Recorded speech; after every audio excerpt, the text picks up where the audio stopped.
Imagine stepping through a narrow stone arch into a place where history breathes, slowly, deliberately, like it's been waiting for you. The air carries cinnamon and sun-warmed dust. Merchants lean over worn counters, selling not just fabrics and spices, but whispered stories traded like precious metal. You pass a stall where ancient coins from impossible centuries clink softly in a wooden box. Beyond the market's hum, a silent plaza opens like a held breath. In its center, a towering column is covered in tiny, unreadable script. Messages meant for someone, but maybe not for you. At its base, fresh flowers and cool water rest in the shade, a quiet gesture to anyone who stops to notice. You can't tell where fact ends and legend begins, and maybe you don't want to. Because here, every step draws you deeper into a city that exists halfway between history and dream, where the past isn't gone, it's just waiting in the next shadow. Hey guys, tonight we drift along the Nile beneath a sky thick with silver stars, their reflections trembling on the slow black water. You can almost feel the heat of the day still clinging to the stone and smell that faint tang of silt and papyrus. A barge slides by, its sail whispering in the night air, and someone on board hums a tune you'll never quite catch.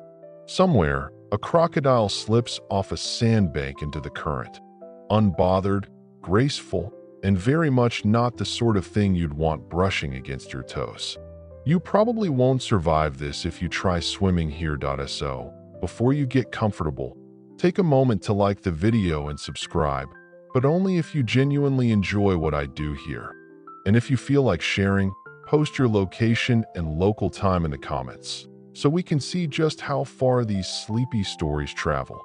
Now, dim the lights, maybe turn on a fan for that soft background hum, and let's ease into tonight's journey together. The river carries you past low mud brick houses with reed mats, rolled down over their windows, blocking the gaze of both neighbors and curious spirits. Oil lamps flicker behind them, casting shadows that ripple on the walls. You can smell the bread baking in clay ovens, that nutty scent curling into the night air, mingling with the faint aroma of lotus blossoms. Ahead, the outline of a temple looms against the stars, massive pylons carved with gods, their faces calm and unblinking. You glide closer, and the barge's crew begins to murmur about the latest festival in honor of Hathor. The fact is, the ancient Egyptians didn't just worship in daylight. Many of their most important rituals happened at night. There was something about the darkness that made the divine feel closer, more immediate. Priests moved like shadows through incense smoke, their chants blending with the deep hum of sistrum rattles. One of them, a young scribe, once wrote of mixing a pigment that glows in moonlight. Historians still argue whether that was just poetic license or if they'd actually found some way to make phosphorescent paint. Imagine hieroglyphs glowing faintly in the dark, messages for the gods written in a light humans could barely see. Of course, the people of the Nile also had less glamorous habits. You might have heard of their eyeliner, that kohl that somehow looks chic even after 3,000 years. It wasn't just for looks. They believed it protected their eyes from disease and from the glare of the sun. But here's the quirkier bit. Some formulas included crushed malachite and lead-based minerals, and certain recipes were medicinal, or so they claimed. If someone told you to smear ground rock with toxic metals near your eyes today, you'd probably decline. Back then, though, it was cutting-edge healthcare. As you step onto the temple dock, the air grows cooler, shadows deepening in the colonnade ahead. The walls rise high on either side, etched with scenes of gods offering angst to pharaohs. You trail your fingers over the stone, feeling the grooves carved by hands long gone. Somewhere above, bats dart in and out of the gaps, their wings whispering faster than your eyes can follow. The priests you pass speak softly, their words slipping into the hum of the night. A few carry trays of flowers, white and blue lotus blossoms. These weren't just decorations. To them, the lotus symbolized rebirth because it closed at night and opened again in the morning. Offerings of flowers were thought to carry prayers in their scent. The most devoted worshippers sometimes wore garlands until they wilted, believing the fading petals carried their wishes to the gods as they fell. One priest leads you into a courtyard open to the night sky. A massive basin of still water sits in the center, reflecting the moon as if it were a silver coin dropped into the earth. In the corner, a woman is painting her arms with patterns of henna, curved lines like flowing water.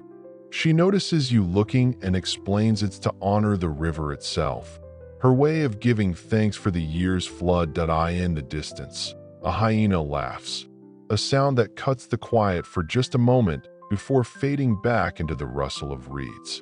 It makes you think about how, for all the order and ritual of temple life, Egypt was still a place of wild edges. The desert lay just beyond the torchlight, endless and silent, except for those creatures that claimed it as home. WWII now, the air is heavy with incense. You realize it's kifi, a blend of honey, wine, raisins, and more than a dozen herbs and resins. The priests burned it not only to honor the gods, but also because they believed its smoke had healing powers. Modern chemists have tried to recreate it, but no one's quite sure if they've nailed the original recipe. Historians still debate whether the official formula in ancient texts was a literal recipe or an intentionally coded one to keep outsiders guessing. A bell chimes, low and slow, calling everyone to the inner sanctuary.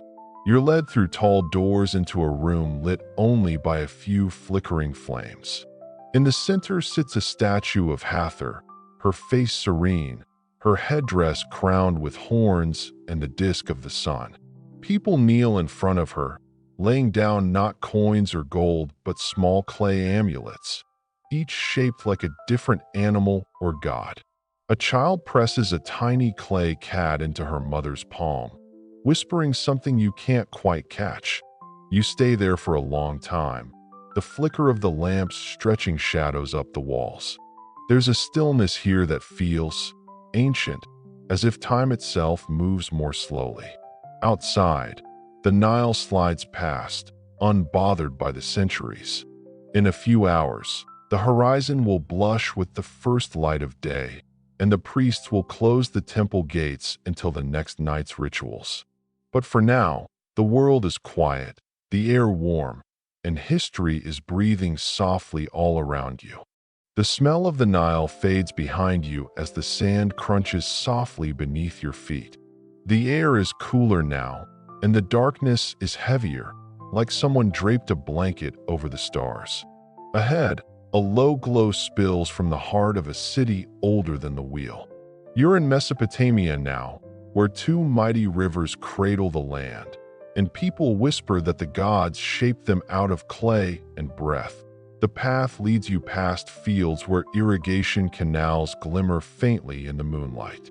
Water here isn't just a resource. It's the lifeline, the currency, and occasionally, the source of gossip. Farmers still talk about a season decades ago when a neighbor upstream decided to borrow a bit more water than his share.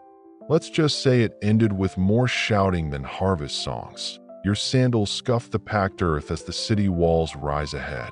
Tall mud brick fortifications cast long shadows, and the occasional torch flickers above, illuminating the silhouette of a guard leaning lazily against his spear. He's not exactly brimming with alertness. You get the feeling he's more worried about missing the tavern's last bowl of stew than catching spies. You pass through the gate into narrow streets lined with reed mat awnings and clay lamps. The air is thick with the scent of roasted onions, grilled fish, and something you can't identify. You probably don't want to. A cart rattles by, pulled by a donkey whose eyes seem far too knowing.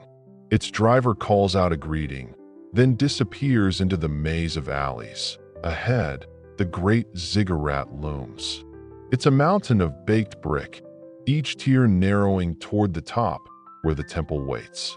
The moonlight catches on the edges of the steps, making them look like a staircase to the heavens. You remember reading that ziggurats weren't for public worship, they were the gods' houses. Ordinary people didn't just stroll in. But if you happen to be a visiting scribe from another city, well, rules can be flexible to eye in the plaza at the base. A night market hums quietly. Traders display their goods by lamplight. Lapis lazuli from Afghanistan, cedarwood from Lebanon, spices so fragrant they almost make your eyes water. A bearded merchant waves you over, lifting the lid of a clay jar to reveal bread beer. Yes, actual beer brewed from bread. It's thick, cloudy, and drunk through reed straws to avoid the chunky bits. Historians still argue whether this was a brilliant innovation or a desperate way to make stale bread more tolerable. You take a sip, sweet, slightly sour, and chewy. Let's call it an acquired taste that a priest in a long, fringed robe strolls past, pausing to examine a stall of clay tablets. The merchant boasts that one of them contains the oldest joke in the world. You lean closer to read it, but the script is a tangle of wedge-shaped marks. The priest chuckles softly and mutters something about beer and bad breath. Apparently, toilet humor is timeless. Farther along, a storyteller gathers a small crowd. He's recounting the tale of Gilgamesh, the king who sought immortality. His voice dips low when he reaches the part about the Great Flood, and you notice several listeners glancing at the rivers as if checking they haven't risen in the last few minutes. The storyteller's assistant passes a basket for coins, or maybe figs, depending on your level of generosity. You wander toward the ziggurat staircase. The bricks underfoot are still warm from the day's sun, and each step feels like it carries you higher than the last. Halfway up, you pass a niche where a clay statue of a goddess watches over the city. Her eyes are wide, unblinking, and set with tiny shells that glimmer faintly in the torchlight at the summit. The temple is smaller than you expect, its doorway framed by painted columns. Inside, the air is thick with incense and something sharper, burned cedar, perhaps. A few priests kneel before an altar covered in offerings, figs, dates, bowls of grain. One of them is carefully placing a small carved lion beside a bronze oil lamp. You wonder if it's meant to represent the goddess Ishtar's strength or just that someone's particularly fond of lions. A low hum starts, deep, rhythmic chanting in a language you don't know. The sound seems to seep into your bones, vibrating in your chest like the purr of a very large, ancient cat. A young acolyte sprinkles something into the fire, and it flares green for a moment before settling back into orange. Historians still debate whether this trick was purely for ceremony or a chemical experiment centuries ahead of its time. Through a narrow window, you can see the rivers stretching away into darkness, silver ribbons winding through the land. Somewhere out there, caravans are moving, carrying goods, gossip, and maybe a few scandalous love letters disguised as trade records. The wind carries the faint scent of distant rain, a reminder that even in this land of kings and gods, nature still holds the upper hand as you descend the steps. The market is winding down. Merchants wrap their goods in cloth, and the last bowls of bread beer are passed around. The city seems to sigh into the night, settling into a rhythm as old as its bricks. You slip back into the streets, the glow of the ziggurat fading behind you, but the hum of its stories following you into the dark. The narrow alleys of Mesopotamia give way to the sharp ring of sandals on stone. You're in Rome now, and the night is just beginning to breathe. A cool breeze drifts off the Tiber, carrying with it the faint mingling scents of olives, wood smoke, and whatever's roasting on the corner grill. A street lamp, a real oil lamp, mounted on a post, throws its light in a trembling circle on the cobblestones. The glow catches the hem of your tunic as you step aside for a pair of men arguing in rapid Latin. You don't need to understand the words to know they're debating politics, or maybe wine quality. In Rome, the two were dangerously intertwined. The streets are a patchwork of noise and silence. In one alley, you hear nothing but your own footsteps. In the next, laughter bursts out of a tavern door, spilling warm light and the smell of spiced garum into the night. Garum, the famous fermented fish sauce, is Rome's favorite seasoning, and quite possibly its smelliest. The quirk? The most expensive variety came from fish guts fermented in the sun. Historians still argue whether it was truly a delicacy or just an acquired taste defended out of civic pride. You pass a man with a tray of honey cakes. He nods toward the temple steps, where a small crowd has gathered to hear a poet recite by lamplight. His words rise and fall in a rhythm you can't quite catch, but the crowd murmurs approval at each pause. A cat wanders through, utterly ignoring the performance in favor of stealing a bit of the poet's bread. That a sudden clatter draws you toward the forum. It's quieter at night, but the marble columns still gleam faintly, catching the moon's silver. Vendors are packing up their stalls, but a few linger. One offers to sell you a tiny bronze figurine of Jupiter for only the price of a week's bread. You politely decline. He shrugs, as though Jupiter's patronage is wasted on you anyway. A patrol of vigiles, the Roman night watch, passes by. They carry buckets, hooks, and clubs, more firefighters and peacekeepers than soldiers. One yawns as you pass, muttering about some senator's party getting too loud again. You catch a glimpse of the Palatine Hill rising dark against the sky, where the emperor's palace sits in shadow. Further along, you find a street lined with taverns. From one doorway, music tumbles out, pipes and a small drum, weaving a rhythm that makes your feet want to follow. Inside, patrons lean over dice games, cups of watered wine in hand. Watered wine wasn't a mark of weakness. It was the respectable way to drink.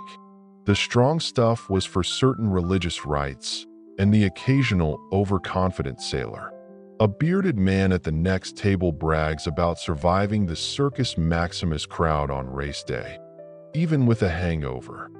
At the far end of the room, a young woman is telling a story about the Vestal Virgins, Rome's sacred priestesses who kept the eternal flame burning. She lowers her voice when she mentions the punishment for breaking their vows. The crowd leans in. Historians still argue whether some of the harsher accounts were exaggerated for political drama, or if Rome truly enforced those grim rules. You slip out again into the cooler night. The moon has risen higher now, washing the marble temples in pale light.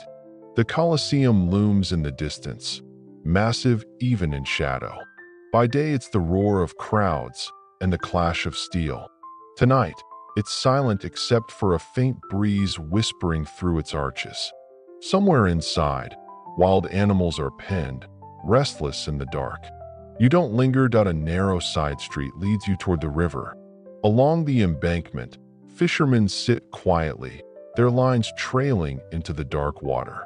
One of them hums a tune that drifts back toward you, blending with the lap of the current. Beyond, the wooden bridge creaks softly with the occasional cart crossing. You pause on the stone steps leading down to the water. The lamps of the city shimmer on the surface, broken by the ripples. Rome, for all its grandeur, is still a place of quiet moments, of bread shared between friends, of whispered debates under porticos, of the long sigh of stone cooling after a day in the sun. And somewhere behind you, a tavern door slams shut, followed by the familiar sound of someone tripping over their own sandals. Some things never change. The marble fades away, replaced by the crackle of a fire and the scent of pine resin. You're standing on a rocky shoreline in the far north, where the wind tastes faintly of salt and snow. Overhead, ribbons of green and violet twist across the night sky. The northern lights, shifting like the slow breath of some enormous sleeping creature. You step into the longhouse, ducking under a low timber beam. Inside, the air is warm and thick with smoke from the central hearth. Shadows flicker on carved beams, where dragons and knotwork seem to coil and uncoil as the flames dance. The benches are crowded with warriors wrapped in wool and fur, their voices low as they trade stories over mugs of mead. One man gestures broadly, describing a voyage to a land where the sun barely sleeps. The others nod, skeptical but entertained. This is the Viking way. Every tale is part truth, part boast, part open invitation for someone else to one-up it. The fact is, Norse traders and raiders really did reach as far as Baghdad in North America. Historians still argue whether some of the wilder sagas are memory, metaphor, or flat-out marketing. A serving girl passes, carrying a plate of dried fish and barley bread. You try the bread. It's dense, slightly smoky, and tough enough to double as a small shield in a pinch. In the corner, a skald strums a lyre, his song threading between conversations. His verses praise a chieftain's generosity, though you notice they're careful to avoid mentioning the chieftain's most recent navigational mishap. Outside, the cold nips at your cheeks as you step back into the night. The aurora shivers above you, mirrored faintly in the dark water of the fjord. Down by the shore, a nar, a broad trading ship, is pulled high on the beach. Men are checking the ropes, tightening the sailcloth against the wind. One of them grins and points to a small charm hanging from the mast, a carved walrus tooth, worn smooth from years at sea. You follow the sound of hammering to a shed where a smith is shaping a sword by lamplight. Sparks leap with each strike. He pauses to dunk the blade into a barrel of water, steam hissing into the air. The quirk here? Some Viking blades were pattern welded, made from twisting strips of iron and steel to create strength and beauty. And occasionally, fragments of older, imported blades were worked in, meaning your shiny new sword might carry a literal piece of someone else's history. The smith tells you of a ship burial that took place just last season. A chieftain sent to the afterlife with his weapons, drinking horns, and, somewhat awkwardly, his favorite chair.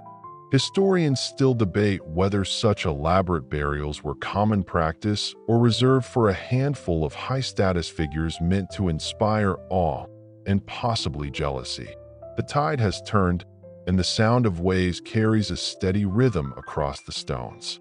You walk along the shore, where the cold starlight catches on bits of shell and driftwood. Somewhere in the dark, a seal splashes, then surfaces to watch you with unblinking eyes before disappearing again. Back in the longhouse, the mead horns are passing more quickly now, and the stories are growing taller. A young warrior insists he once rode for 3 days straight without sleeping. An older man laughs so hard he nearly spills his drink. You're not sure which part of that tale is more unbelievable, the stamina or the self-control to keep a straight course. As you settle by the fire, someone hands you a small wooden token carved with runes. For luck, they say. You trace the lines with your thumb, feeling the grooves like a quiet reminder that this world is as much about belief as it is about battle. The flames crackle, the voices blur into a low hum, and outside, the northern lights drift on, slow and endless, above the dark northern sea.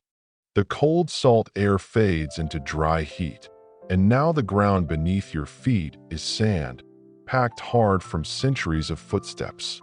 A warm wind brushes your cheek, carrying the faint bite of cinnamon and cardamom.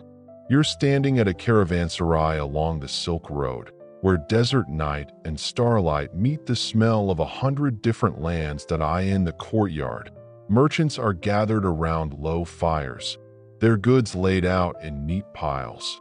Shimmering rolls of silk, small chests of tea bricks, carved ivory, glass beads in every color. You hear half a dozen languages: Persian, Sogdian, Chinese, Arabic, blending into a background murmur. A man in a long blue robe gestures proudly toward a bolt of cloth so fine it ripples in the slightest breeze. He swears it came from the looms of Chang'an, and that no king's treasury could afford more than a few lengths. You're not sure whether he's selling the fabric or the story that a woman nearby unwraps a bundle of spices. The scent hits you like a warm, heady wave, pepper sharp enough to make your nose twitch, cinnamon so sweet it almost tastes like memory. The fact is, the Silk Road wasn't just for silk. It carried everything from rhubarb roots to warhorses. Historians still argue whether certain high-value goods, like the most prized musks, were traded openly or kept hidden and sold only through secret arrangements.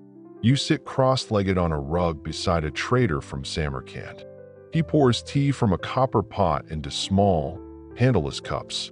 The liquid is pale gold, fragrant with jasmine. You sip, and the heat seeps down into your chest, cutting the desert chill. He tells you of a caravan ambushed weeks ago by bandits who, after stealing the goods, decided to take the camels too, only to discover camels can be surprisingly stubborn about moving for anyone who hasn't been feeding them. Beyond the walls, the dunes gleam under the moonlight, shifting shapes that seem to breathe. A small caravan has just arrived, tired men leading equally tired camels. The animals' padded feet make no sound in the sand, but the bells tied around their necks jingle softly, almost like wind chimes. A boy runs forward to take their reins, offering a fistful of dates to each beast. You wander toward a shadowed corner where a storyteller has gathered a small crowd. He's recounting the tale of the lost city of Naya, swallowed by the desert centuries ago. He swears he once saw the remains himself, half-buried gates, walls etched with symbols no one could read. You catch a few skeptical smiles in the audience, but no one interrupts. Out here, stories are part entertainment, part warning, part map that a merchant unwraps a lacquered box and shows you something unexpected, a set of glass bottles, each filled with different colored powders. He claims they're from an alchemist in Bokhara who can turn base metal into gold. The powders shimmer faintly in the firelight. Historians still debate whether these alchemical wares were believed by the sellers themselves or simply clever scams for passing caravans. Night deepens, and the fires burn lower.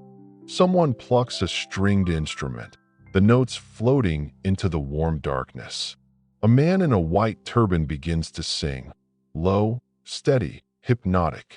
The sound seems to stretch the moment, making you feel both here and very far away at once. From the wall, you look out over the open desert. The stars are impossibly bright, as if someone scattered them by hand. In the far distance, a line of faint lights moves slowly across the dunes. A caravan still days away, carrying stories and scents you've never known. You imagine them arriving, the traders stepping down with tired smiles, ready to haggle, boast, and drink tea until dawn. Here, on the Silk Road, every step is a meeting of worlds. The sand under your feet may seem silent, but it remembers every footfall, every deal struck, every whispered promise carried by the wind.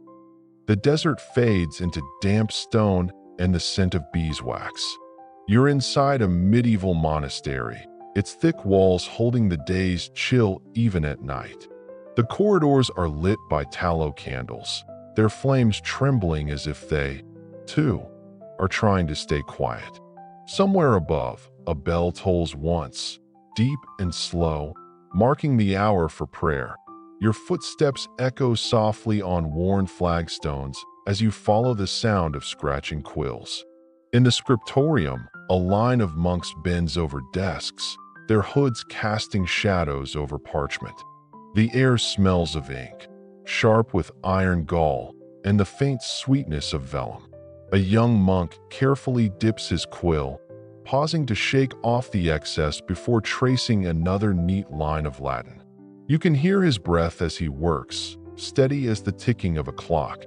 The fact is, monasteries like this were the medieval world's data centers, copying, storing, and safeguarding text from the chaos outside. But they weren't all solemn, scholarly saints. One monk further down is very obviously doodling a rabbit in the margin of a sermon. The quirk? Medieval manuscripts are full of these marginalia that range from cute animals to downright bizarre hybrids of fish, knights, and snails. Historians still argue whether these doodles were inside jokes, coded messages, or just the medieval equivalent of scribbling in the corner of your notes. You pass into the library, a long, narrow room with books chained to wooden shelves. The chains aren't to punish the books, they're to make sure no one walks off with them. In an age where a single book could take months to copy, that's a pretty reasonable precaution. A monk in the corner runs his finger down a page, whispering the words under his breath. You realize he's reading a medical text, the kind that mixes herbal remedies with, let's call it ambitious guesswork. In a side chapel, the glow of a single lamp lights a stone altar. A monk kneels there, whispering a prayer that seems less like ritual and more like quiet conversation. From outside comes the faint smell of the herb garden, mint, rosemary, and a hint of lavender carried on the night breeze. You follow it to a cloister where the moonlight turns the grass silver. Two older monks are deep in a hushed debate over whether comets are divine signs or just natural phenomena. One insists they herald change and warns that the next sighting will bring trouble. The other shrugs and says they've been around forever, trouble or no trouble. Historians still debate how widespread scientific skepticism really was in monasteries, whether most monks embraced inquiry or saw it as dangerous curiosity. Back in the refectory, a few brothers sit with bowls of thin soup and bread, eating in companionable silence. They nod in greeting, but no one speaks. Meals here are often taken in silence while someone reads aloud from scripture or saints' lives. On the far wall, a tapestry depicts a saint battling a demon. The demon is oddly chicken-shaped. You choose not to ask. In a storeroom, bundles of dried herbs hang from the rafters.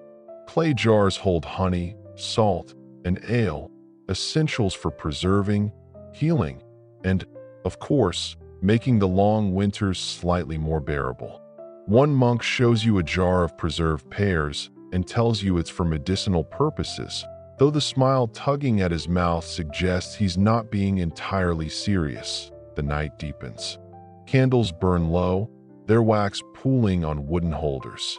Somewhere in the dark, the steady chant of late-night prayers begins, low, resonant, and soothing, as if the stones themselves are humming along.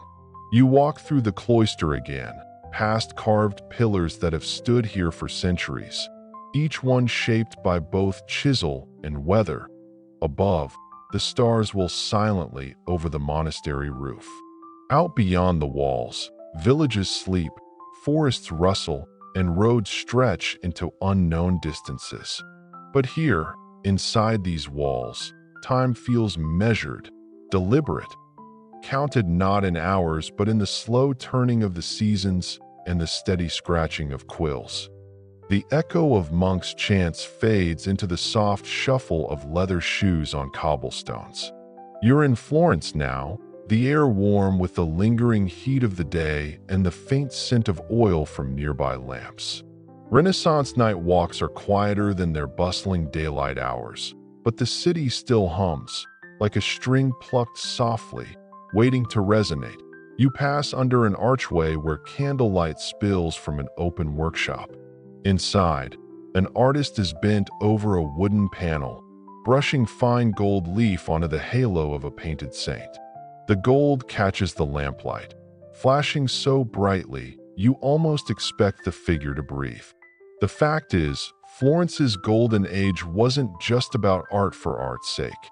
It was also competitive advertising for wealthy patrons. Historians still argue whether certain paintings were more devotional or political statements disguised as piety. Outside, you follow the sound of a lute drifting from a narrow side street. Two young men are playing, one plucking the melody while the other hums along.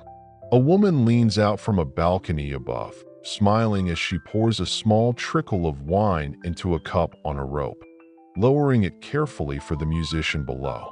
He catches it, grinning, and takes a sip before continuing the song. The street opens into a small piazza where a sculptor works even at this late hour. His hammer strikes the marble with patient precision. He pauses to wipe his hands and tells you he's been chipping at the same block for weeks, waiting for the figure inside to reveal itself. Nearby, a friend teases that the only thing revealed so far is the sculptor's stubbornness. Shadows stretch long against the stone walls, and the lamplight makes them dance. You notice the smell of fresh bread wafting from a bakery, ciabatta, crisp at the edges and still steaming inside. The baker slips you a piece with a wink, warning that it'll ruin your appetite for breakfast. You don't care. Around the next corner, two men in fine cloaks are speaking in low voices.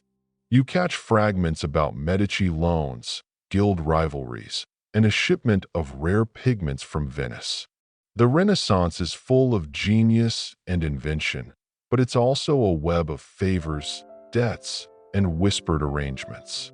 The quirk? Some of the era's most famous scientific breakthroughs were funded not by scholars, but by bankers who wanted prestige along with their interest payments. You pass a small chapel where the door is open just enough to see the frescoes glowing in lamplight. Inside, an old caretaker dusts the altar steps, his slow movements almost meditative. The smell of beeswax polish drifts out into the street. Farther along, you hear the scrape of quills from an open window. Looking up, you see a scholar hunched over a desk, surrounded by stacks of parchment. He's so absorbed in his work that he doesn't notice the moths drawn to his candle. It's said that some Renaissance thinkers barely slept, claiming ideas struck best in the quiet hours when the city was still.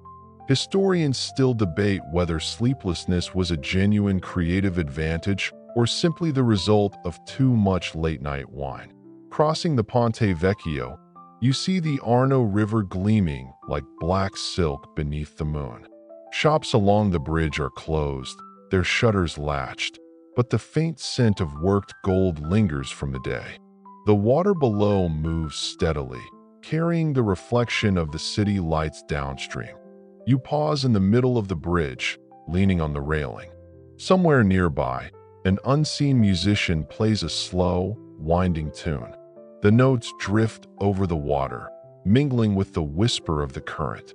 Florence breathes around you, a city that, even in its quietest moments, feels alive with thought, art, and the slow pulse of history.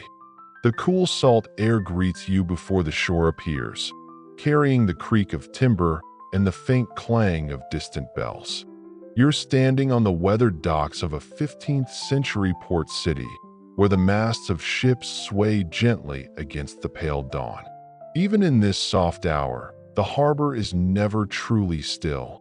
Ropes groan, waves lap, and someone is always shouting about a misplaced barrel that a sailor brushes past you, his shirt smelling of tar and brine. He mutters about the tide, about how if the wind turns before midday, they'll be stuck here until the next full moon. That's the thing about sea travel in this age. You're not just at the mercy of weather, but of politics, superstition, and whether your captain woke up on the right side of the hammock. You watch a crew unload wooden crates stenciled with strange markings. The men work in rhythm, boots thumping on the planks as gulls circle overhead. The crates are bound for the market. Spices from the east, fabrics dyed in colors too vivid to come from any local plant. Historians still argue whether the high prices for pepper and cinnamon were due to genuine scarcity or just masterful marketing by middlemen who knew how badly nobles wanted to brag over dinner. Nearby, two children run along the dock, chasing each other between coiled ropes. One stops suddenly to point at a huge turtle bobbing near the pilings. A grizzled fisherman leans over, explaining in a half-whisper that sailors sometimes kept such turtles alive on board because fresh meat was hard to come by mid-voyage. The quirky part? The turtles doubled as both pets and rations, depending on how desperate things got. You wander toward the shipyard, where half-finished hulls loom like sleeping whales. Carpenters are already at work, their saws sending curls of fragrant wood into the air. The scent mixes with pitch and salt, creating a smell so distinct you can almost taste it. A master shipwright points out a curved beam he's shaping, oak for strength, and boasts that this vessel will cross oceans without a single leak. His apprentice, rolling his eyes, whispers that last time the master said that, they had to plug holes with wool stockings halfway to Crete. Further along, you find a tavern tucked behind the docks.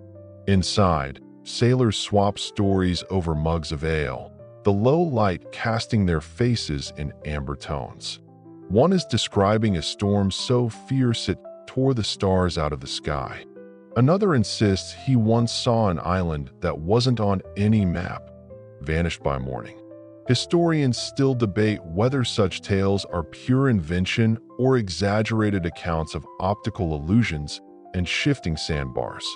You suspect the ale helps the memory grow wilder. Back outside, the tide has shifted. Longshoremen shout to adjust the gangplank for a merchant vessel preparing to depart.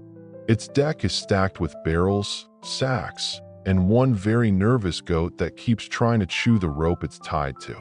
You step aside as the ship's captain, a wiry man with a voice like gravel, barks orders. His coat is patched in a dozen places, yet he carries himself like he owns every wave from here to the horizon. You follow the line of ships out toward the breakwater. The sea beyond is a deep, endless blue, heaving slowly in the morning light. Out there, waits uncertainty, storms, rival ships, strange ports where you might not understand a single word spoken. But here on the dock, everything feels grounded in routine. You hear the rhythmic slap of the water against the hulls, the gentle groan of anchor chains, the muted hum of a city waking up. The bell rings from the harbor tower, long and low. It's the signal for departure. Ropes are cast off, sails unfurl with a snap, and the wind catches them like the breath of some great beast. The ships begin to glide outward, their reflections trembling on the water. One sailor leans on the rail, watching the shore fade, while a boy in the rigging waves until the dock disappears entirely from view. You stay until the last mast dips below the horizon. The sea keeps its secrets, but here in the quiet wake, you felt the pull of those restless tides. You turn to leave, the smell of salt still clinging to your clothes, knowing the ocean will always be calling, whether you answer or not. The air is thick with heat before you even see it. The bustling market square, alive with color, scent, and sound. You step from the narrow shade of an alley into the glare of late morning sun, and the noise hits you in waves. Traders shouting prices, the clink of coins, the occasional bleat of an animal that doesn't want to be sold. Everywhere you turn, stalls spill over with goods from near and far. One merchant fans himself lazily beside a mound of bright red chilies, claiming they'll wake the dead if you dare to eat one whole. Another, draped in silk robes, gestures toward tiny pyramids of saffron threads, each worth more than a day's wages for most people here. Historians still debate whether medieval saffron was truly that rare, or if merchants were simply masters at spinning scarcity into gold. That a woman walks past with a tray balanced on her head, piled high with steaming bread. The smell wraps around you like a warm blanket. Earthy, yeasty, impossible to resist. She stops at a stall where a man in a wide straw hat is selling goat cheese wrapped in fig leaves. His pitch is simple. Eat this now, and you'll dream better tonight. Quirky superstition or savvy sales tactic? Probably both.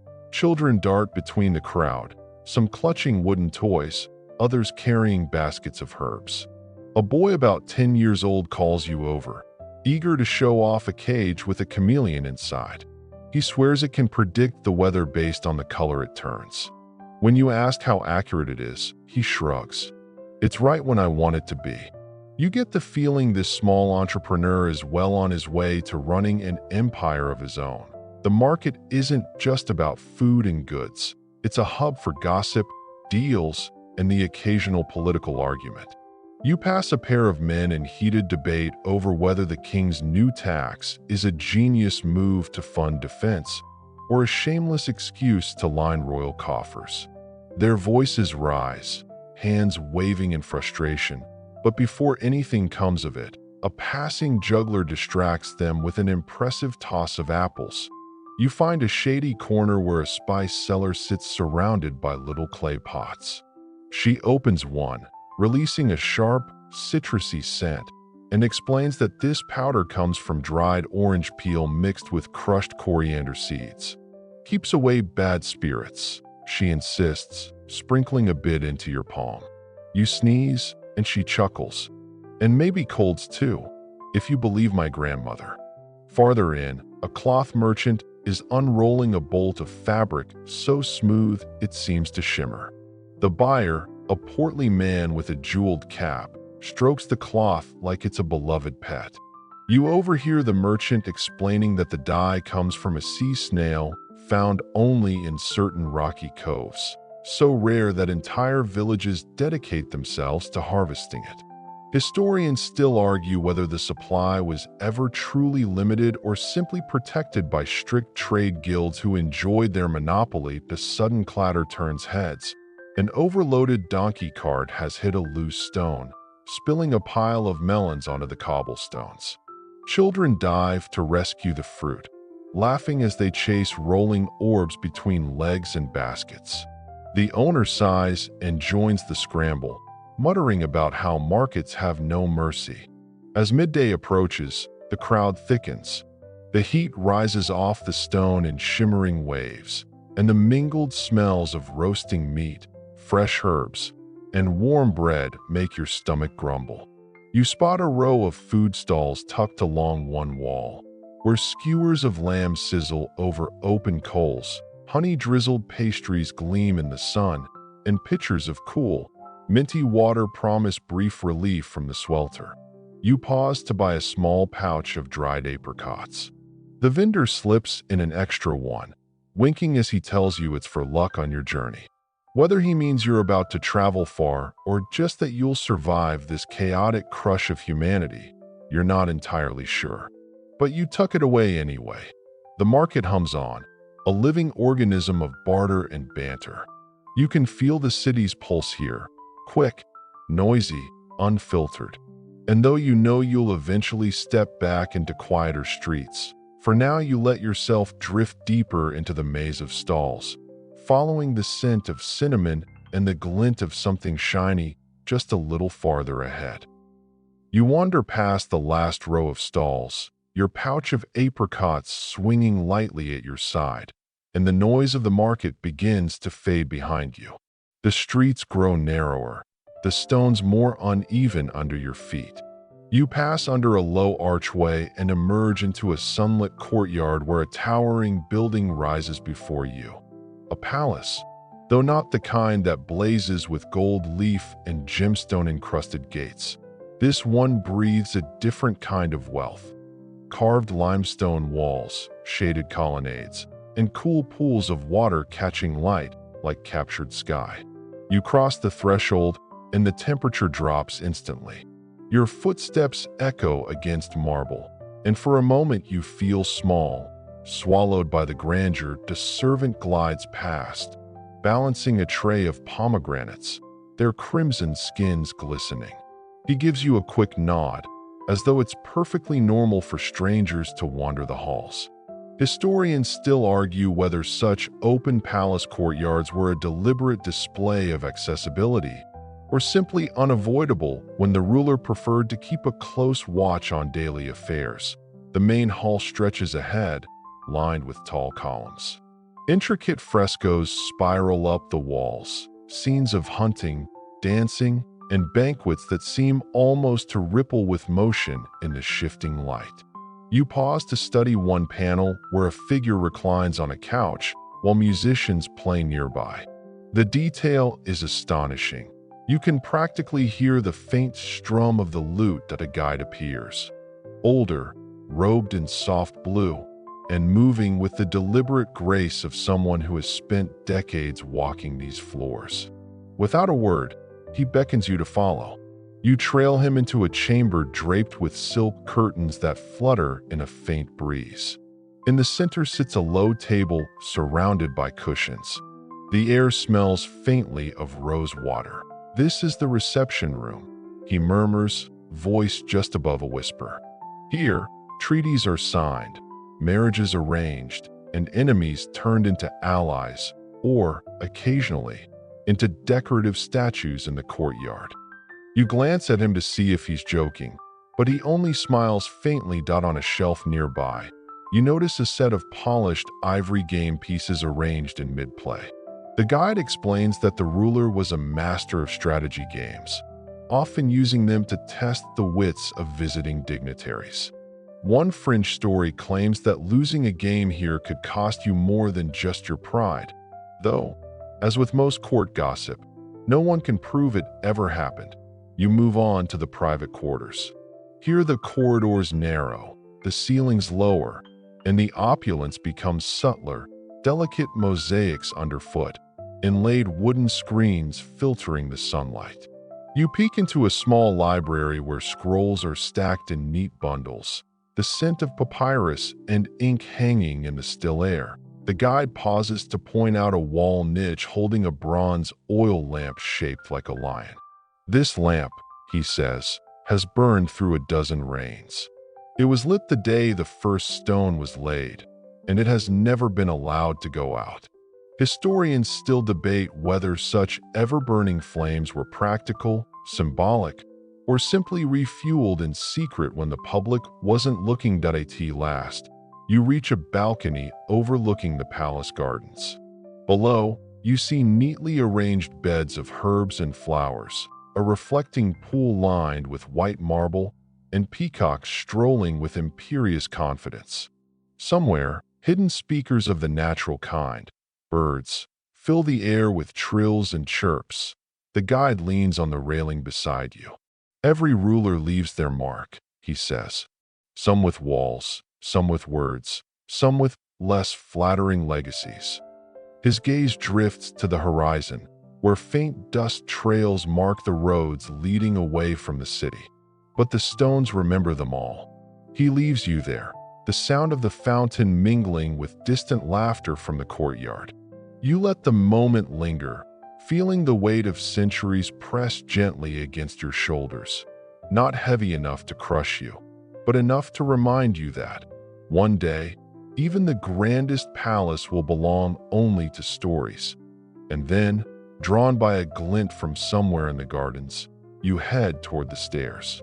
Whatever lies next, it's waiting just beyond the carved archway ahead. You step through the archway and descend a spiral staircase that seems to have been carved straight into the palace's foundation. The air cools as you go, carrying the faint tang of damp stone and something metallic, iron, maybe, or the memory of coins long since spent. At the bottom, you emerge into a vaulted hall where shafts of light filter in through narrow slits high above, catching motes of dust that drift lazily like tiny, unbothered planets. Before you is the treasury. Or rather, was the treasury. Most of the wealth is long gone, scattered by time, war, or less official forms of reallocation. But the bones of opulence remain. Massive cedar chests with iron fittings, now empty but still smelling faintly of spice. Shattered amphorae that once held imported wine, and broken mosaics inlaid with flecks of gold. One lone guard sits by the far wall, not in armor, but in a loose tunic, strumming a stringed instrument. He looks up, nods, and keeps playing. Historians still argue whether such music was for the ruler's pleasure or a way to mask the sound of clandestine negotiations happening nearby. In one corner, you find a glass case holding a single object, a ceremonial dagger with a blade so thin it looks like it would shatter if you so much as breathed on it. The handle is carved from ivory in the shape of a falcon, wings spread wide. A small plaque claims it was never meant for combat, but rather for swearing oaths. Though one particularly colorful local legend says it was once used to slice a cake, so large it took 30 servants to carry. You move deeper into the treasury and find a narrow side passage. The walls here are closer together, and the air smells stronger, like parchment, beeswax, and the ghost of candle smoke. You're in the records room now, where transactions were once logged by scribes in flowing, ink-black handwriting. On a table lies a cracked tablet with lists of goods traded, jars of honey, bolts of dyed linen, amphorae of oil, and, oddly, several crates of exotic birds, feathered, talking. Historians still debate whether talking meant parrots or an ancient attempt at ventriloquism for royal entertainment. At the far end, you spot a heavy iron door, its surface mottled with rust.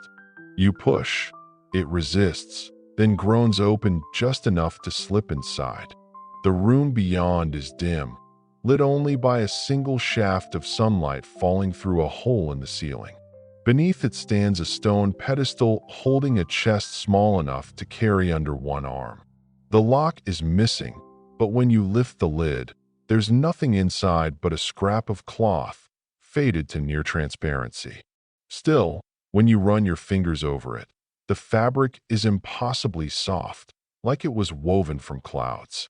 The note pinned to it simply reads, "For the one who listens," that a faint hum seems to fill the air. Not from the guard's instrument, which is now silent, but from somewhere deeper, older. The kind of sound that makes you wonder if the stones themselves remember a time before the palace, before the city, before even the rivers carved their beds. You replace the cloth and close the chest. The hum fades. Climbing back up into the sunlight, you find yourself in the gardens again, the scent of jasmine heavy in the air. Somewhere behind you, the treasury's doors stand closed once more, as though they've been that way for centuries, and maybe, you think, they have. The path from the gardens curves lazily, almost as if it's trying to lull you into forgetting you're still inside palace walls. Soon, the neat rows of hedges give way to something wilder, a tangled stretch of green where the air feels thicker, warmer, and far more alive. Birds chatter unseen, leaves rustle overhead, and somewhere to your right, water trickles in a slow, lazy stream that you've reached the palace aviary. The entrance is nothing grand, just an arched doorway covered in creeping vines. But inside, the ceiling soars high enough to hold small clouds if it wanted. Sunlight pours in through latticed openings, catching flashes of movement. Wings beating, feathers ruffling, the glint of sharp eyes. Right away, you spot a row of bronze cages, each large enough for you to step inside, though they're clearly made for the palace's prized birds. Macaws with plumage like spilled paint tilt their heads at you. Cranes stand in deliberate stillness, their gaze a quiet challenge. The air smells faintly of fruit and the sharper tang of guano.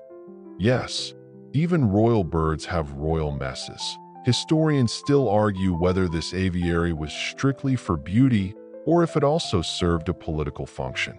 After all, a foreign envoy might be far more impressed by seeing a bird from their homeland thriving under the king's care than by any speech about trade agreements.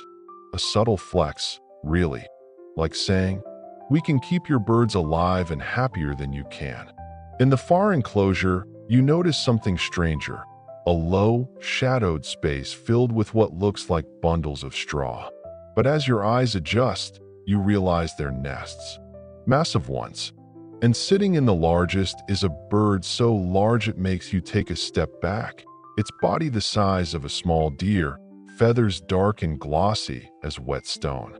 It stares at you with an expression somewhere between curiosity and judgment, and you swear it clicks its beak just to see if you'll flinch. One old record claims the royal family once trained messenger birds to carry not just notes, but tiny carved seals, making their missives impossible to forge. Another says the king's favorite pastime was teaching his parrots to mimic the voices of visiting dignitaries, then using them to accidentally start rumors in the court. You can imagine the chaos. You wander deeper into the aviary, and the sounds shift. Here, the birds are quieter, and the air smells different, less like fruit, more like resin. You find a glass-walled room filled with drying racks, where herbs and fragrant woods are laid out. A carved sign above the door reads, "For the comfort of our companions." You guess the palace birds had a spa day long before such things were invented for humans. Through another arch, you emerge into a circular courtyard open to the sky. In its center is a shallow pool where smaller birds bathe in the sunlight. Some flutter in with quick splashes, others dip just their beaks, sipping slowly.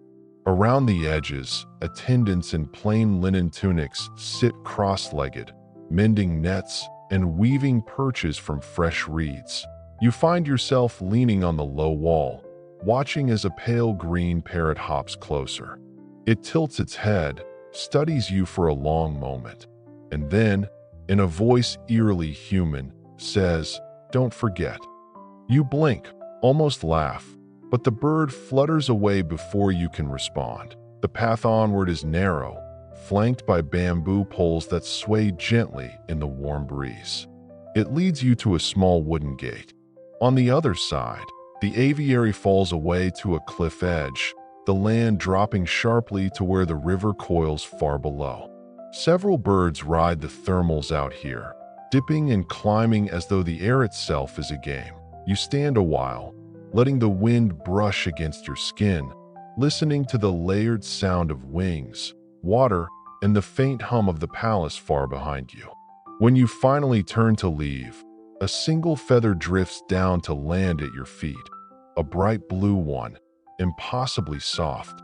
You tuck it into your sleeve without thinking. Leaving the aviary, you follow a shaded walkway lined with carved pillars, each one topped with a small flame flickering inside a bronze lantern. The scent of the bird garden fades, replaced by something sharper, almost metallic. It's the smell of old stone and older secrets. You've arrived at the royal archives. The doorway is unassuming. A simple rectangle of dark wood set into the palace wall, flanked by two statues of lions with oddly amused expressions. You push past the heavy door, and the world changes. The air inside is cool and dry, almost brittle, as though it's been carefully preserved for centuries. The light comes from narrow slits high above, sending down pale ribbons that catch the drifting dust, before you stretch row upon row of tall shelves, each groaning under the weight of scrolls, tablets, and bound volumes. Some are neatly stacked, their edges smooth and uniform. Others look like they were rescued from a fire, or maybe started one. Historians still argue whether these archives were meant solely for record-keeping or whether they also housed items too dangerous to leave in the open, magical texts, banned philosophies, or politically inconvenient truths. One traveler's account claims that in the deepest room, there's a chest so well guarded it requires 3 different keys held by 3 different people, each sworn never to speak to the others. You take a slow step forward, the sound of your sandals muffled by woven mats. The first section you pass holds tall clay tablets etched with cuneiform, Their symbols so finely carved you can almost feel the stylus moving. A nearby placard, written in a careful hand, claims one of these tablets holds the recipe for making glass harder than steel. Though you're guessing if it worked, someone would have already used it for royal wine cups. Farther in, the organization falls apart. Scrolls lean haphazardly, inked maps curl from age, and in one corner sits a pile of wooden tally sticks bound with twine. They look humble, but you remember reading that some kingdoms used such sticks as a form of contract, split in two, with one half kept by the debtor, the other by the lender. Combine them later, and no forgery could hide the truth. You round a corner and nearly walk into a scribe. He's an older man, hunched slightly, with ink stains running all the way to his elbows. His eyes flick to you, then to the roll of parchment he's holding, and without a word, he shuffles away. You wonder if he's copying something new or erasing something old. In the farthest alcove, you find the strangest object yet, a scroll case carved from a single piece of ivory, capped with gold. It's chained to the wall, and a small bronze plate above it simply reads, "Not to be opened," which is, of course, the best way to make someone want to open it if there's a soft sound behind you. Just a whisper, like a page turning, and when you glance back, there's no one there. You take a slow breath, trying to convince yourself it's just the shifting air. On your way out, you pass a desk littered with quills, wax seals, and a half-finished manuscript. The top page is blank, except for a single line written in the center. Those who remember, rule. Outside, the sunlight feels almost blinding after the dim quiet of the archives.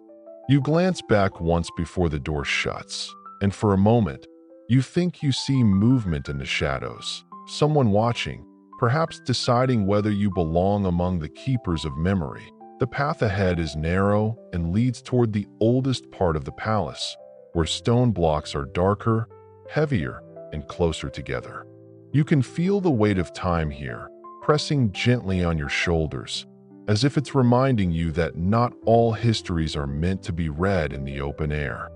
The narrow path winds downward, the stones beneath your feet worn smooth by centuries of sandals and bare soles. The air is cooler here, tinged with the faint mineral scent of deep rock. You're entering the oldest heart of the palace, where walls are thicker, ceilings lower, and history feels less like a collection of facts and more like a living thing breathing around you. A single torch flickers on the wall, its light dancing across carvings that spiral and twist, half decorative, half cryptic.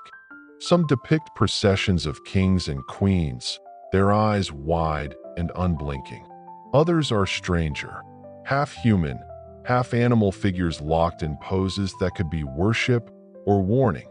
Historians still argue whether this section was built as a treasury, a prison, or a temple. The truth might be all three. You duck through a doorway barely tall enough to clear your head and step into a chamber that smells faintly of beeswax and something older, burnt resin, maybe. It's round, the walls lined with alcoves. Some are empty, some hold bronze jars sealed with pitch. And in the center, on a low stone table, lies what looks like a coffin carved from black basalt. A thin layer of dust covers it, except for one clear handprint. Not a modern one, either. It's pressed into the stone itself, as though the rock was once soft enough to leave an imprint. You resist the urge to put your own hand there. You've seen enough adventure movies to know how that ends. On the far wall, you notice a niche holding a faded tapestry. The colors are nearly gone, but the shapes remain. A map, though not of any coastline you recognize. A small brass plaque underneath simply says, "The land before memory." You stand there for a while, trying to trace its features. Maybe it's a mythical homeland. Or maybe it's a place that sank beneath the waves so long ago it survives only here. In thread and whispered rumor. A sound breaks your thoughts. The slow, deliberate creak of wood. Turning, you spot a narrow staircase descending farther. It's made of ancient cedar, its rails smoothed by countless hands. You take it step by cautious step, feeling the temperature drop until your breath fogs faintly in front of you. At the bottom, you enter a hallway lined with stone reliefs. Each one shows the same figure, a robed person with no face, holding a different object each time. A key, a bowl, a scroll, a sword. The last relief is different. The faceless figure is holding nothing, just empty hands, palms out, as though offering you the absence itself. Your footsteps echo here, slow and hollow. The corridor ends in a door of dark wood bound with iron. A small peephole, no larger than a coin, sits in its center. When you lean forward, you expect to see darkness. Instead, you see light, warm, golden, shifting like sunlight through water. And for a brief, impossible moment, you hear laughter, soft and distant, like a memory you never lived. You step back, unsettled. Whatever's behind that door, you're not supposed to be the one to open it. Heading back up, you notice something you missed before, a tiny carving near the staircase. It's a spiral, carved so deep your fingertip can barely trace it. Around it are faint scratch marks, almost like tally marks. You wonder if someone was counting the days down here, or the years, or something else. Emerging into the main passage again, you feel the temperature rise, the cool weight of the underground lifting off your chest. Ahead, sunlight filters in from a small courtyard. You make your way toward it, eager for fresh air, though part of you feels the underground will remember you now, the way certain rooms remember the sound of a voice long after it's gone. The courtyard is quiet, with a single fountain trickling into a shallow basin. Its water reflects the sky, breaking the image into wavering blue and white. You sit on the low stone rim for a moment, letting the sound soothe you. Somewhere beyond this courtyard lies your next destination, a place of trade, where gold and gossip flow together like two streams merging. You leave the quiet courtyard behind, stepping through an arched gate that opens into the marketplace district. The shift is immediate. Here, the air is warmer, rich with the smell of spices, baked bread, and something sizzling on an open brazier. A gentle hum of voices drifts in, though not the frantic shouting of modern markets. This is the soft murmur of calculated haggling, of whispered deals, of traders who know their craft so well they don't need to raise their voices to win. Stone stalls line the wide avenue, each shaded by faded awnings. Traders in robes of muted reds and deep blues tend their wares. Some offer bolts of fabric so fine they seem to float when lifted. Others sell bowls of figs, dates, and pomegranates, their colors a defiance against the pale stone all around. A jeweler polishes an intricate gold pendant, holding it up to catch the light like a fisherman checking his net. Mainstream history tells us this marketplace was a hub for goods from across 3 continents: spices from the east, ivory from the south, glass from the north. But the more curious detail? Some stallholders, according to fringe accounts, traded in stories as though they were physical goods. For a price, they'd give you a tale, a full, elaborate history of a place you'd never been, complete with smells, sounds, and invented relatives. It's hard to say how much of this is true, but a handful of old ledgers mention 1 jar honey, 1 tale of the sea. Historians still argue whether these story merchants were just bards with good business sense or part of some hidden order that kept oral histories alive through coded transactions. You picture one leaning forward, eyes darting, slipping you a folded scrap of parchment in exchange for your handful of dates. You wander past a stand where brass incense burners give off lazy curls of fragrant smoke. The vendor, a man with a sun-leathered face, taps the edge of one burner, and murmurs something about keeping the winds calm. You don't ask. You just breathe in the scent and move on. Toward the end of the avenue, you notice an oddly quiet stall. No goods on display, just a wooden box on a table and a single stool behind it. The woman sitting there looks up as you pass, her eyes the kind of gray that belongs to a winter sea. Without speaking, she opens the box just enough for you to glimpse inside. It's filled with coins, but not all from the same mint. Some are clearly ancient.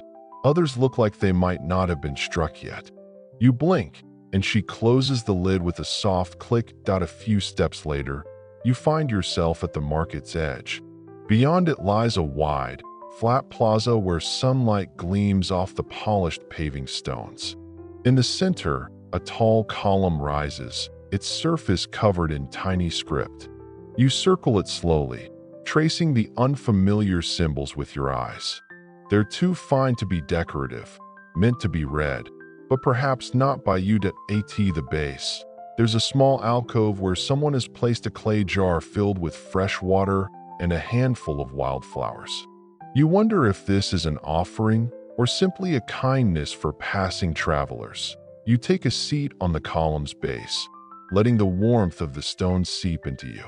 The plaza is strangely still for a place that must once have seen crowds, speeches, and maybe even executions. Now, only the wind moves through it, carrying faint traces of cinnamon and distant music somewhere behind you. The marketplace hum continues, but here you can almost hear the city's older voice, a quiet, measured tone that remembers its first walls, its first trade, its first whispered deal under an awning. You lean back, close your eyes, and listen until the line between then and now feels thinner than paper. Wind down. 300 words. The plaza grows softer in your mind, the light diffusing until it's more glow than shine. You let the voices of the market fade completely, leaving only the memory of that slow, careful murmur. Your breathing finds a rhythm with the imagined trickle of the courtyard fountain you left behind. Each inhale draws in the warmth of sunlit stone. Each exhale releases it back into the air, like letting go of something you didn't know you were holding. The column's carved words blur, not into nonsense, but into something you no longer need to decipher. You've wandered through palaces, tombs, and corridors older than memory. You've touched stone smoothed by countless hands, breathed air that's traveled through centuries, and followed paths where fact and story braided themselves together so tightly you couldn't tell one from the other. You feel the city's weight, but it's not heavy. It's the kind of weight a blanket has on a cool evening, grounding you, reminding you that you're safe. The sounds are distant now. Even the imagined sunlight has softened to something closer to candlelight, a slow, flickering gold. Somewhere, perhaps in the world of dreams you're drifting toward, the faceless figure holds out empty hands again, not as a warning, but as an invitation to rest, to let go of the need to explore every mystery tonight. Your eyelids are heavier, the air slower, the thoughts fewer. You let them dissolve one by one, until the plaza is just a warm blur, and the city folds itself away behind you like a book gently closing. You are still here, but already drifting elsewhere.